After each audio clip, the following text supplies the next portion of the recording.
Hey, how's it going? Klaus here, e-commerce growth advisor and business coach. In this short video, I'm going to talk about problems that I see in a lot of e-commerce stores that are approaching me for help. So let's get right into it.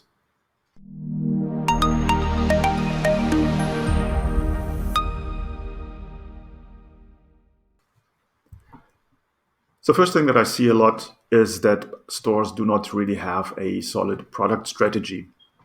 What does that mean? They just offer products that are either a commodity, that are easy to source, or that do not really solve a problem for someone.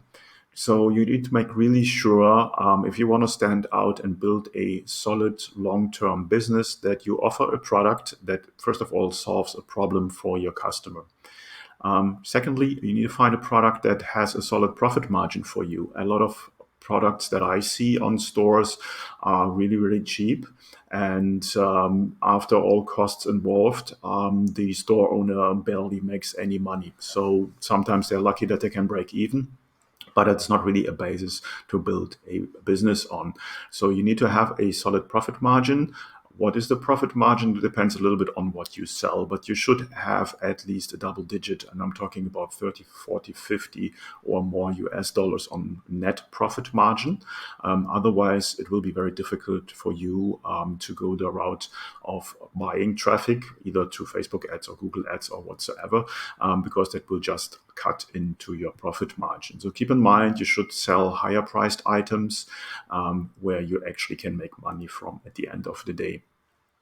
Coming back to the product, it should be unique. It should be not easy to copy, not easy to source, and not be a commodity. So you really want to stand out that people cannot just go and copy whatever product you have and put it on their own stores. That's what I see with most dropshipping stores. They use different software tools to find what is selling right now, and then they try to sell the same. Now, this is a short-lived strategy. You might sell even a decent amount of products for a while, but then the market sort of will be overflooded with more people buying the same, and then sort of it burns out and you on the hunt for the next product. So really find your own angle for a product, find something that is your product and where you can build your business on. And finally, for products, find reliable suppliers. Also coming back to drop shippers, they're sourcing from some kind of drop shipping platforms, and they have a supplier at the end that they never spoke to. There's no connection to it, and there is a lot of risk there for them being unreliable, long shipping times, and so on and so forth. So that just causes problems. And if you really want to build up a system and you do not produce your own products, then and you source from someone else, make sure that you really build up a good connection with this supplier, that you know them, that you have talked to them, that you get a feeling for them, and then you can build up a long-term relationship with them where everyone profits from. So that means the supplier, you and your customer will profit from such a good relationship. Next pillar of running a good e-commerce business is knowing about your ideal customer avatar, about your perfect audience. I see that a lot, even in the clients that I take on board, is that they have an idea of their perfect customer avatar, but not in detail. Mostly it's far too generalized, far too broad. Just to give you an example, what I hear often is like it's females 25 to 34 living in the United States and having an interest in cats. So that's far too broad. You need to really boil it down. And in most business, you have more than one ideal customer avatar. So you need to really build out these different audiences to understand whom you want to target at the end of the day. Otherwise, you're targeting your products to each and everyone out there, and that's usually is a huge loss in marketing budget. So really become very granular, very, very specific on who is your perfect customer, and then you will have a good start to sort of tailor-made all your marketing activities toward this kind of audience. Next thing, and that's quite important, and that's where it lacks a lot, where is a lack in most of the business, is a conversion optimized store. Either the stores are sort of bad quality stores, quickly put together. They don't build any trust. Things break in there. Things do not look professional. Or I see stores that have too much information put on the pages, where the potential customer sort of becomes overwhelmed and then might pull out. So you need to have a conversion optimized store, because otherwise you're also generating traffic to a store that does not convert. So very important there. Coming to the technical part, beside of having a good store, is a solid backend for your fulfillment. So you want to automate as many things as possible. And there, obviously, you want to have a system that is solid, that can deal with higher order volume. And if you're using something, for instance, like Shopify or other tools, that's a good start. But that does not mean that you possibly need more and other CRM systems to facilitate your main platform. That being said, next system there to build a solid long-term e-commerce business is to have a system for customer support. Now, obviously, you want to have world-class customer support, and that builds up, again, trust with your customer. That gives them the impression that you are a real business, a legitimate business that one can trust, and you want to just make it easier for yourself.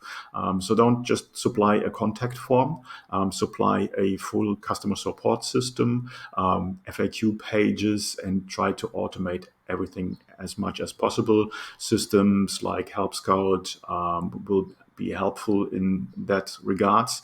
But again, it depends on what kind of business you run. There's a ton of businesses out there, but just make sure that your customer support is solid.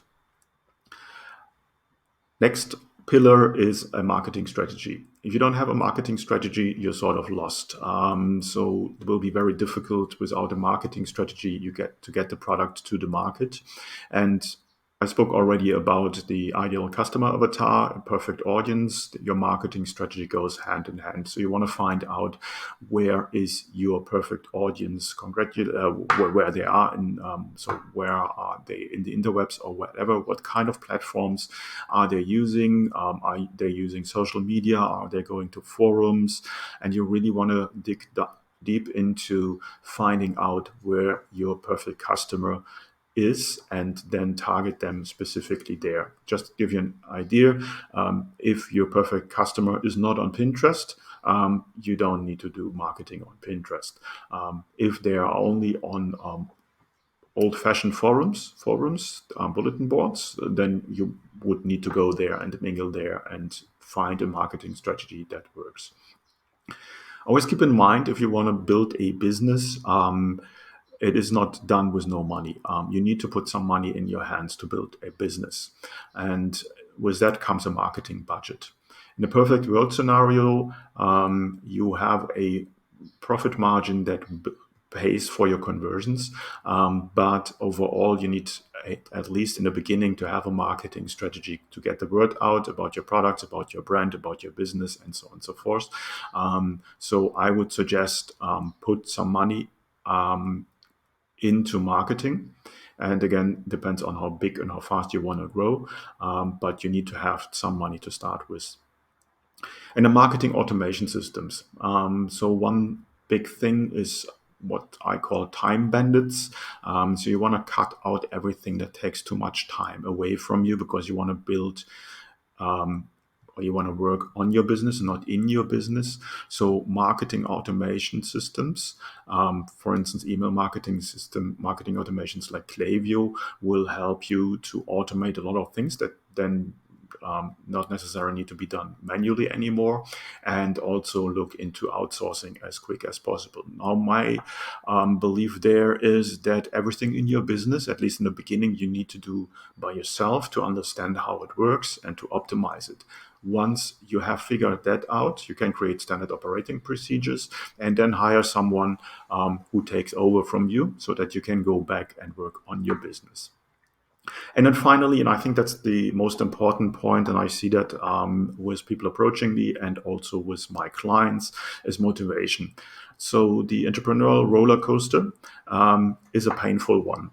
There will be up and downs, and there will be very painful times in building a business. I'm an entrepreneur for more than 20 years, and I'm on that roller coaster for a very long time. And you have good times, and you have bad times, and you have really ugly times.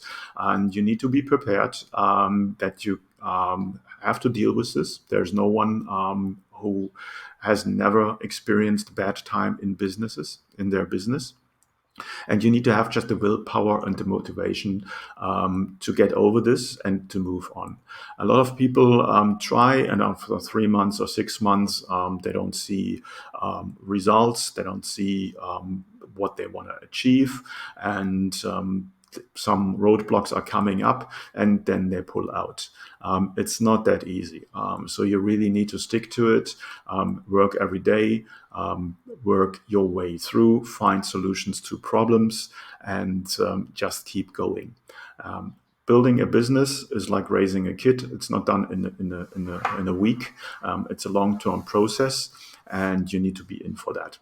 That's it for my little rant today. I will go back to my coffee, and I hope you're having a good day. If you like this video and I want to see more of that, then obviously like, comment, and do all the subscription stuff on YouTube. You know the drill.